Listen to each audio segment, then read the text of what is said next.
qaranglar, bu ko'cha Oqqo'rg'on mahallasi.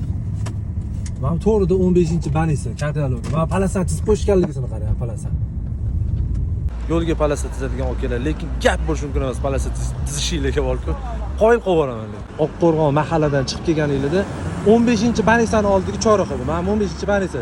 Endi hozir nomeri o'zgarib ketgan bo'lishi mumkin. Bu yoq taraf start stadiondan kevurish. Keldinglar, mana stoplikda turibdi, chorraha. Mana splashnoy liniyani qaranglar, uzunligi. Qashti ma'mur kesishmani Qashti o'rtasida. Chorrahaning chegarasi, bu yog'i mana bu ko'chaga qarab kelib ketamoqda. Buni ham shu palasachilar tizishgan. Mana splashnoy liniyani qaranglar, chorraha o'rtasiga olib chiqib qo'yishgan qaranglar. Gap yo'q lekin borku. Men yo'ldan burilib chiqib yotgandim, men hozirda chiqib yotsam, o'rtada turibdi ana palasa. Buni bosib qo'ysa, mana bitta kamera turibdi, endi qaranglar. Mana yaxshilab ko'rsataman. Pastrodan ko'rsataman. Mana dumolog'i orqasida mana bitta to'rtburchaga turibdi. Mana yo'ldan chiqib kelgan haydovchimda bosib o'tib ketishadi. Kamera bor, taqillatadi bu.